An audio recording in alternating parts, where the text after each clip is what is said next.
It's January 2026. This is your Greater Boston Real Estate Market Update. I'm Tom Sheehan of Compass. We're going to be going over the single family market, the condo market, interest rates, and what you should be doing if you're a buyer or seller in the Greater Boston Real Estate Market. Starting off with single family homes, we're going to talk about a couple different factors. I'm not going to go over as many statistics as I have in the past. I want to get it down to the nitty gritty. So we're going to start out with a figure called market intensity. This is going to give you an idea of how quickly homes are going off the market. And I'm looking at how quickly homes go under agreement within the first 10 days on the market. So that means you might see it listed on a Monday, and by the middle of next week, it is gone. And if you're seeing 30% of homes that come on the market go under agreement that quickly, that is a very intense market. That is a strong market. And what we've been experiencing in the single family market over the past 4 years is extreme market. Very difficult for buyers. So if we look over here, Q1 is what we're going into. And Q1 of 2022, we were seeing 73% of the homes that came on the market accept an offer within the first 10 days. That is absolutely mind-boggling. We got a little more realistic here over the past 3 years, but still about half the homes that come on the market were going under agreement within the first 10 days. Q4 tends to be a slower time of year, and that's always proven out. And what we've seen here, looking at the market intensity on a quarterly basis over the past 4 years, is 2025, we saw a little bit of a slowing trend for how quickly homes go under agreement. You can see here in Q4 of 2025, we saw 36%. That was down from 42% in 2024, 43% in 2023. So not dramatic slowing of the market, but a slowing of the market, which is good for home buyers. And that was reflected in the median sale price. Median sale price of a single family home in Greater Boston was up 4.5%, which is still a good level of appreciation, but that is not as intense as we had seen in prior years. Going into 2025, we had seen single family homes appreciate 6.5%, and going into 2024, we had seen prices that had appreciated over 8%. So we're seeing a slowing down of the market, even with it being extremely seller friendly.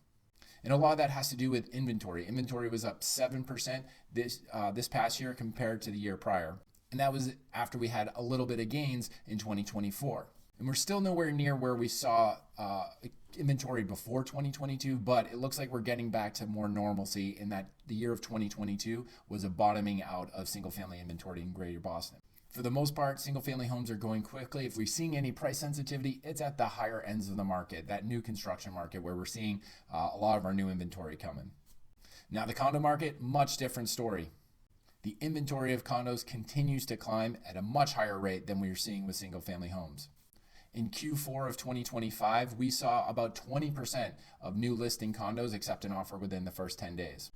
And as you can see from the purple line here, these market intensity that we've seen over 2025 is dramatically lower than what we've been experiencing the 2 years prior. So I would classify the condo market as buyers are selective, nowhere near the very intense market intensity that we have for single family markets.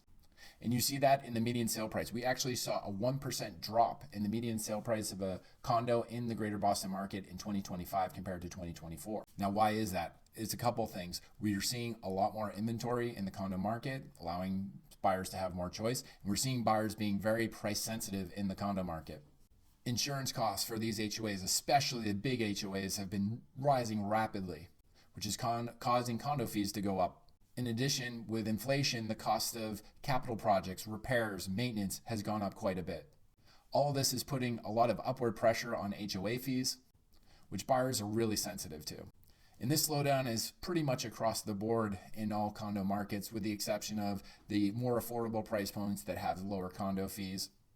Most mid-price points above median sale price in that ultra high end are really slow markets right now in Greater Boston for condos. And if there's one statistic or some news that can be welcomed by both buyers and sellers, it's that over the past year, mortgage interest rates have gotten much better. As you can see, as the year has gone on, mortgage rates have improved. They're currently at their lowest levels in the past year, and there's signs of optimism as we go forward. Whereas going into 2025, there had been a lot of volatility with interest rates, and it was, despite there being expectations of lowering rates, there wasn't a lot of confidence for sure that we're going to see lowered rates. We can say we've experienced that now, and there's good reason to expect that we'll continue to see rates hovering in that high 5%, low 6% range as we move forward here. So What does this all mean? Well, if you're a buyer, you need to understand the market you're entering. There's a lot of segmentation to the market. If you're looking for a single family home in Greater Boston at that median price point, you need to be prepared to be in a very intense market where you're going to encounter homes that come on the market and go off quickly, often with multiple offer situations. You are not going to have a lot of leverage over a seller. Now, if you're a condo buyer, especially you're not in that median price point, maybe you're a higher end price point, you are going to have a lot of leverage. That market is very favorable to you in your buying. And regardless of whatever market you're in, be prepared to act. This is the spring market approaching. This is when we see inventory continue to grow. This is when we see more buyers coming into the market. If you're in a competitive market, you need to have your ducks in a row. You need to appear strong and confident to a seller in a multiple offer situation. And if you're in a softer market, being a prepared buyer that looks like they're going to be able to confidently get to closing is going to give you more leverage in a negotiation with a seller. And lastly, know the tools that are going to give yourself an advantage. This is especially true for the buyers that are going to be entering that competitive segment of the market. Knowing how to identify what is expected to be a competitive offer situation, asking the right questions of a seller to put you in good position to be considered a competitive offer. Different clauses you can put in the offer that will make you competitive with other buyers, but not having to spend your highest number if it's not necessary. And understanding the details on the mortgage process if you're getting a mortgage and how to give yourself an advantage among other buyers who might also be going after that same house and have a mortgage.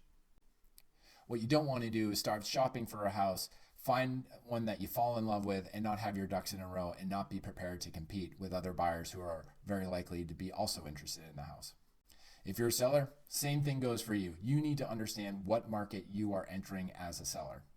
You could have leverage over buyers in that market, or the buyers might have leverage in that market. And understanding that will help you make sure your home is properly prepared and properly positioned to yield yourself the best result with the highest price in the least amount of time on the market.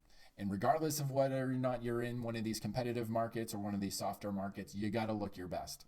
That's incredibly important if you're in a market that's slower. But even if you're in a competitive market, if you want to maximize your price, looking your best is going to get you that highest number. And lastly, understanding timing and pricing. Pricing is a strategy. You're not pricing it to where you necessarily expect it to sell. You're pricing it to get the best result. And that timing is going to depend on where you are in the calendar and when you're listing your property, what other inventory is on the market currently, and what other intel you can gather from similar homes that were most recently on the market. So that's it. That's your market update. I hope you found this valuable. Everyone's situation is unique to them. So if you have any questions about how these market conditions affect your situation, give me a call, shoot me a text, or send me an email. I'm happy to cater this market report to your situation and make sure you're in the best position possible to be successful in what I expect to be a very active 2026 spring market. Thanks for watching.